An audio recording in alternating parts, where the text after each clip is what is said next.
Good morning, everybody. Thanks for jumping on the master training today. My name is Jeremy Jenkins, and it's a pleasure as always to be able to share with you some tidbits of wisdom that have helped me along the way and hope they will help you as well. So today's topic is how to win by losing. Now, that sounds maybe a little weird. You might think, wait, what?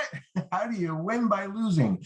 But as the famous Jeremy Jackson once said, sometimes you win by losing. So let's dive into this and find out what this really means.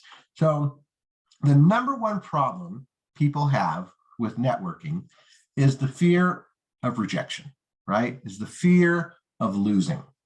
We want a product or service that is so universal that no one will ever say no to us, right? Because that's our fear. That's our number one fear is getting rejected, making it, having people basically say, hey, what you offer is not good enough, or what, who you are is not good enough. I'm not interested. And we take it personal, right? However, it's impossible to have something that perfect, okay? It's impossible because not everyone is looking for an opportunity or even looking to save money, right? They're just not, right? So what we do offer is super universal, but it's not for 100% of the people. So the best thing we can do is just prepare ourselves mentally and accept that the only way to win is by losing, okay? Now, what do I mean by that? Well, let's dive in. So what we have to do is set the goal, go for yes, accept the no's, and next, right? Just move on to the next person. So Brian Tracy is a very famous author, said, refuse to let the fear of rejection hold you back. Remember, rejection is never personal. They're not rejecting you, okay? They're just rejecting maybe based on fear. Maybe they don't need it right now. Maybe it's not a solution they're looking for right now. So don't ever take it personal, okay? And then Robert Bennett, who's a famous senator, actually from Utah, said, it is not rejection itself that people fear. It is the possible consequences of rejection, right? Preparing to accept those consequences and viewing rejection as a learning experience that will bring you closer to success will not only help you conquer the fear of rejection, but help you to appreciate rejection itself. Okay, so since our fear of rejection might be really high in the beginning, we will get a super simple goal of just talking to one single person per day about what it is we're doing, right? We can do that, just a simple goal. Now, I know others would say, no, you go talk to 5, go talk to 10. No, because we're in the beginning, right? Because we're new at this, maybe, let's just start simple. Simple goal. Have I talked to one person today about what I'm doing, about my opportunity? All right, now this could be on social media, right? You could send a messenger text or a text message, right? SMS. You could be standing in line at the grocery store, whatever it is, whatever is most comfortable for you. Just know that every day you won't go to bed without having contacted at least one person. Okay, that's the goal.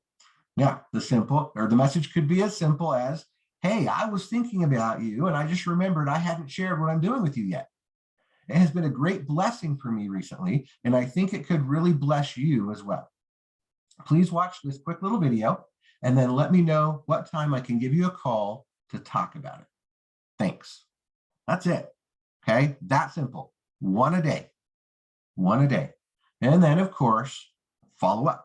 That's it. That's all you have to do. Okay, now, the next step is handling the objections, okay? So as the little meme here says, I know what I bring to the table. So trust me when I say that I'm not afraid to eat alone. In other words, we have to have posture, okay?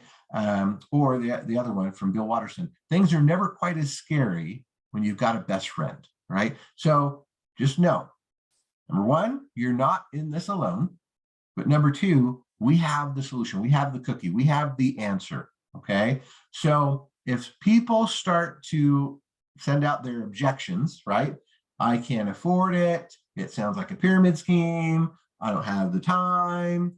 Why does it cost? Is this a scam? I'll have to ask my spouse. I mean, there are all kinds of objections that they could put out there, right? So you really only have two options when it comes to objections. The first one is to just have posture.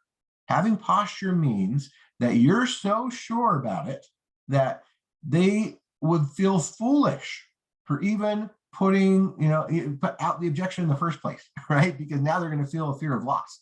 So you're so confident, you're so excited, they hear it in your voice and everything. So if they do say something, oh, why does it cost something? Why is this a scam? Or you're just like, oh my goodness, oh, you should see all the savings that people are having. You should, oh my goodness, you should see how much money people are making. And you just have that enthusiasm that's so real, right? That they start to feel kind of dumb for even thinking that, oh, that's a pyramid scheme, right? That's the first thing. The second is now we want to get them on a three-way call or a mastermind session, Zoom, whatever it is, right? So they can actually ask their questions, right? So what you say is, hey, you know what? That's a great question. Let's get my friend, the expert, on with us so we can both find out the answer, right? So now you have that support, right? Like Bill Waters would say, you got a best friend, okay? You get them on that three-way call or that chat or that mastermind, whatever, and it brings in that second witness that now is going to back you up, okay? On the fact that what you have to offer is absolutely the best thing ever, and they would be crazy not to participate, right? That's what it does. It gives that stability, it gives that confidence, right? And you now get to listen to one of the experts and how they would answer whatever. But more than that, it really is just when it's somebody especially, it's easy for them to tell because there's relationship, right? There's, they don't feel bad about telling but when you get that third party on there, right? Especially if you've edified them and kind of built them up as this expert leader or whatever, it's really hard for them to say no, because now you got two people saying how amazing it is. One of them's the expert, right? One of them's telling their story. And now it's just like, wow, if I don't do this, I'm crazy, right? Okay, so those are the two ways you handle objections. First of all, posture. Second, get them into a group setting, at least with one other person, so that you're backed up. Okay, now, here's what happens. You got to work with the yeses, okay? So, just like Mary Kay Ash, right? So this is the famous Mary Kay that we've all heard about. She said, pretend that every single person you meet has a sign around his or her neck that says, make me feel important. Not only will you succeed in sales, you will succeed in life. Okay. So Mary Kay, very wise. All right. So here's what we do.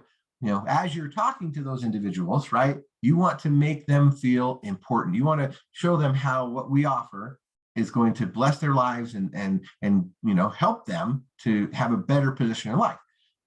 However, not everybody's going to say yes. We know that, right? So what you do is if you talk to one person a day for 7 days, so you go for a week, you will have talked to 7 people, right? Now, the law of averages indicates that 2 of the 7 will want to know more, right? Just the reality, okay? It's not anything about, who you are. It's not anything about what the company is and the offering. It's just that's the way the world is. So we don't question it. 2 out of 7 will want to know more. All right. So then that's when we get them on the Zoom meeting, right? That's when we send them more videos. We schedule 3-way calls with them. We share, our own personal story, how we save money and how we're being blessed, all of that stuff. Okay. Now, the other 5 that say no, they're just not ready yet. And that's okay. Don't take it personal. It's not something against you. They just need more information, more time to think about it, or less distractions in their lives. And that's okay. So what you do is you put their name on a list to follow up again in 30 days to see if they're ready. That's it. Okay. You don't take it personal. You don't beg, right? You don't, try and spend hours trying to convince them. No, that's less effective. Okay. You want to just say, hey, you know what? That's okay. I'll just reach out in 30 days, if that's okay, and see if you're in a better place. All right. Now, what you do is you sign up the interested ones, right? So those two of the 7, okay? It's the 80-20 rule. That's what it is, right? Which means it affects a lot of things. And the 80-20 rule basically is 20% of your effort gives you 80% of your results. And this is going to help you see what is most productive in your life, right? That's why I say you don't beg. You don't, if somebody's basically saying no to you, don't beat a dead horse, right? It's not going to be effective. Go with the ones that are interested. Okay. And real life examples of this, right? 20% of customers bring in 80% of the revenue. It's just a reality. 80% of the work is completed by 20% of the team. Okay. 80% of complaints come from 20% of the customers. 20% of marketing efforts give 80% of the results, and 20% of content drives 80% of the traffic. So you just have to understand that. It's the 80-20 rule, and it's the way the world is. And so we don't need to let the bad 80% affect our good 20%. All right. So now here's what you do. Of those 8 people that said yes, right, 2 per week for a month, okay, on average, 3 of them will actually decide to join as a paid member. Yeah. Okay. So there were 8 that said yes, but of those 8, again, 3 will actually probably join and pay. All right. So what do? You go get them signed up. Okay. Now, the other 5 will most likely just want to enroll as a free member, right? So be sure that they know how to get involved for free and how they can take advantage of everything we have, right? Just for free. Okay. So just get them in for free, make sure they're in the community, all of that. All right. So now you have 3 actual paying members. Okay. So here's the thing. It's just like baseball. I love baseball analogies. I like baseball. I'm not a mega fan by any means, but I enjoy it. And it makes sense to me what's going on here. So Mickey Mantle, one of the most famous baseball players ever, said, during my 18 years, I came to bat almost 10,000 times. I struck out about 1,700 times and walked maybe 1,800 times. So you figure a ball player will average about 500 at-bats a season. That means I played 7 years without ever hitting the ball. Wow, that's interesting, right? And then Derek Jeter, another famous baseball player. When someone says you don't have what it takes, you have 2 options. Either prove them right or you prove them wrong. I love that, right? You don't have what it takes. Oh, yeah? I'm going to prove you wrong. I'm going to prove you right. So here, taking it a little further, those that say they will try it out for a few months to see how it goes are like someone saying they only want to play the first inning of baseball when there are 9 innings, okay? That's the first thing. Can't treat it like, oh, I'll just play the 1 inning and then be done. Right? No, you got to dedicate yourself. You got to stick with it. You got to think long-term. You think, yep, there are 9 innings in this thing. I'm going to stick it out. Okay. In baseball, you have a lot of outs, right? So you have some singles, you have some doubles, you have a few triples, and only rarely a home run. It requires a lot of outs to finally get that home run. And then finally, in baseball, they measure how many times you get a hit per 1,000 times at bat. So if you're batting 300, right, you've heard that phrase, oh, he bats 300. It means that out of 1,000 times at bat, you only got a hit 300 times, less than a third. But you know what? In the big leagues, those that bat 300 earn millions. Okay. So in other words, the secret is to just start and persist, because we lose 100% of the games we don't play. It's real that doing something and losing 90% of the time, right, and winning 10% of the time is better than doing nothing and losing 100%. Winning only 10% with time and geometric progression can change your life completely. So as we start to win, we gain more confidence, more belief, more posture. We will begin to talk to more people with better results, and that 10% will grow to 20, 30, or even more. Then we become champions, and then we create our legacy. So my friends, let's go out and do it. Set that goal. One person a day, share it in a text, a Facebook message, an email, a phone call, whatever it is. One person a day, share the message. Those that say yes, great. Get them on the 3-way calls in the meeting. Those that say no, that's okay. Sign them up for free or follow up in 30 days. But the point is, be consistent. Be consistent. Don't let a single day go by that you haven't talked to at least one person, and you will get 3, right? And then, of course, you just repeat. You just do it again, and then again, and then again, every month, getting 3 more, getting 3 more, getting 5 more, getting 10 more, and watch as it accelerates. And then teach that. Work with those that have signed up, work with those that are doing it, teach them to do the same thing.